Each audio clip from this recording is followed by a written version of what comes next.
জেলার সাতসাত থানাধীন বাগাচারা মৌজার 2865 নম্বর খতিয়ান 3374 নং হালদারের 17 শ্রমিক ক্রয় করে।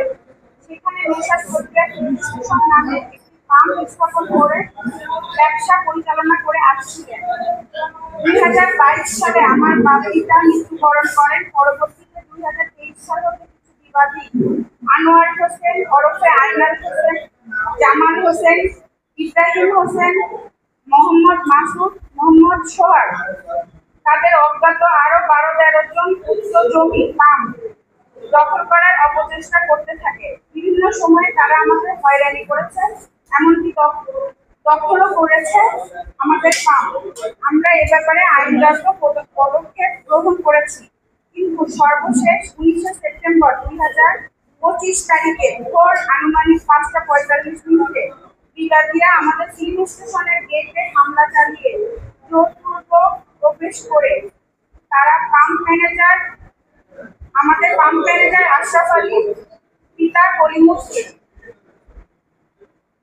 থানা জীবনরাস্তা কাছ থেকে পাম্পের সব চাবি এবং প্রয়োজনীয় কাগজপত্র ছিনিয়ে নিয়ে যায়। এর সময় বিবাদী মাসুদ আমার ম্যানেজারকে চাইনিজ কুড়াল ধরে হুমকি প্রদান করে।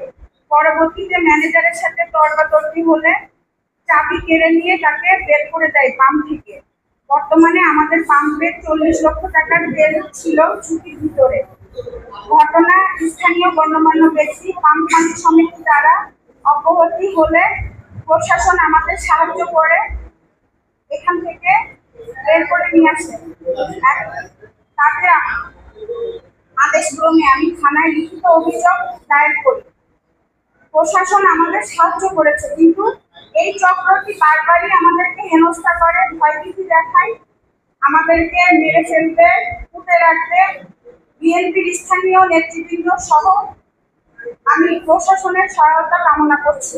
আমার সাংবাদিক ভাই ও বোনদের মাধ্যমে আমি এর প্রতিকার প্রশাসনের এবং বিএনপির সব নেতৃবৃন্দের সব প্রশাসন সহায়তা কামনা করি। বানোয়াট সংবাদ সম্মেলনের প্রতিবাদের প্রসঙ্গে প্রিয় সাংবাদিক ভাই, আমি মোহাম্মদ আনোয়ার হোসেন, পিতা মৃত দুদু মিয়া, সাং বসতপুর, থানা সারসা, জেলা যশোর। আমার গোলাম কিবরিয়ার সাথে দীর্ঘদিন সুসম্পর্ক ছিল।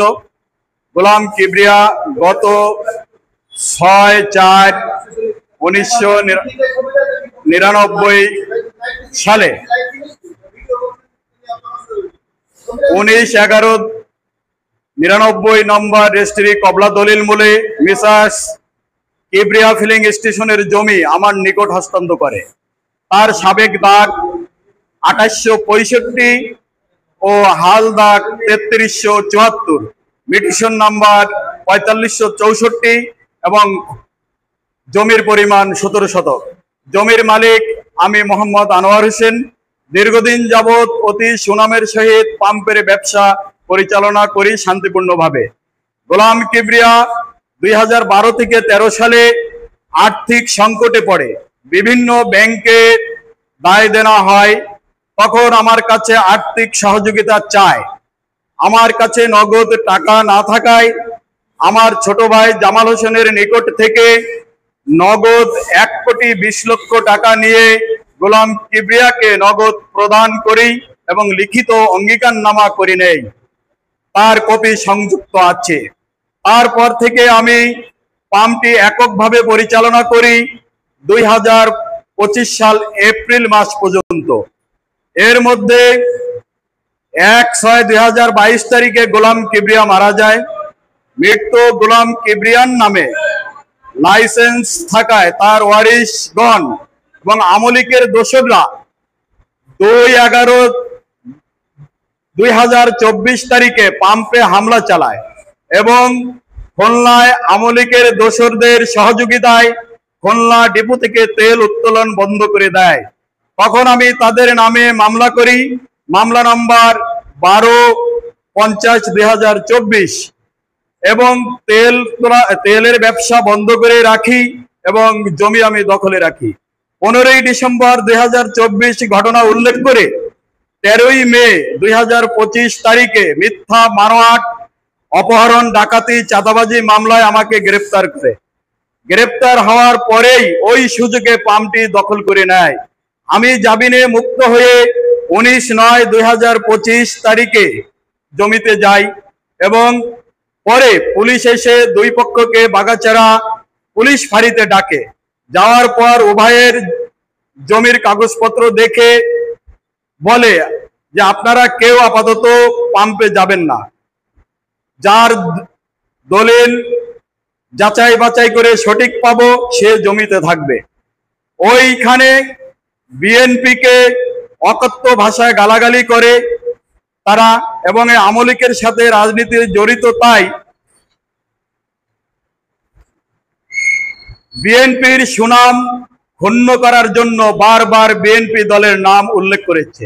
আমি এর তীব্র নিন্দা ও প্রতিবাদ জানাই। বিএনপির সুনাম ক্ষুণ্ণ করার কারণে আমি মানহানি মামলা করব। প্রিয় সাংবাদিক ভাইরা, 2017 সালে গোলাম কিবরিয়া বিভিন্ন ব্যাংকে দায়দানা হয়। এরপরে ঘরবাড়ি এবং জমি ব্যাংক নিলাম করে ফেলে। সেই বিপদে পড়ে আমার ছোট ভাই জামাল হোসেনের নিকট থেকে নগদে টাকা গ্রহণ করে 6,07,00,000 টাকা। তার মালিকানাধীন বেনাপোল কাগজপুকুর মৌজায় অবস্থিত তনিমা ফিলিং স্টেশনটি জমি সহ জামাল হোসেনের নামে উক্ত টাকার বিনিময়ে দলিল করে দেয়, যার দলিল নাম্বার 3733/17 এবং 3792/17, RS 4153 দাগে 115 শতক জমি স্থাপনা সহ তনিমা ফিলিং স্টেশনের মালিকানা প্রাপ্ত হয়। পরবর্তীতে সেপারেশন খতিয়ান 2796 মূলে ওই জমি নামপত্তন করে ইংরেজি 2025 সাল পর্যন্ত ভূমি উন্নয়ন কর পরিশোধ করে। উক্ত জমির উপরে পাম্পটির লাইসেন্স বিস্ফোরক অধিদপ্তর হইতে তনিমা ফিলিং স্টেশনের নাম বাতিল করে তদস্থলে বিগত 10/7/2023 তারিখে মেসার্স আনোয়ার ফিলিং স্টেশন হয়েছে, যার মেয়াদ 31/12/2026 সাল পর্যন্ত বলবৎ আছে। উল্লেখ থাকে যে 2020 সাল পর্যন্ত বন্ধক চুক্তিতে থাকায় পাম্পটি 2020 সালের পরে জামাল হোসেনের নিকট বুঝাইয়া দেবে, কিন্তু অদ্যবধি পাম্পটি বুঝাইয়া না দিয়া গোলাম কিবরিয়ার ওয়ারিশগণ, তনিমা তাসনুভাগণ, আওয়ামী লীগের দোসররা 18 থেকে 20টি মিথ্যা বানোয়াট মামলা দায়ের করে। মামলাগুলি সহকারী জজ আদালত থেকে হাইকোর্ট পর্যন্ত সম্পূর্ণ খারিজ করে দেয়। এখন জমিতে গেলে আওয়ামী লীগের দোসররা বলবে যে বিএনপির নেতার প্রভাব দেখায় এই পাম্পটি দখল করেছে। আমি তাই এখন জানতে চাই যে আওয়ামী লীগের দোসররা বিএনপির সুনাম ক্ষুণ্ণ করে কি করে। তাই আমি আমার উপজেলার বিএনপির সিনিয়র নেতৃবৃন্দ এবং জেলা সিনিয়র নেতৃবৃন্দর কাছে বিনীতভাবে অনুগ্রহপূর্বক বিষয়টি তদন্ত করার অনুরোধ জানাচ্ছি এবং সুবিচারের প্রত্যাশা দাবি করছি এবং সত্যকে তুলে ধরার জন্য সাংবাদিক ভাইদের প্রতি অনুরোধ রইল।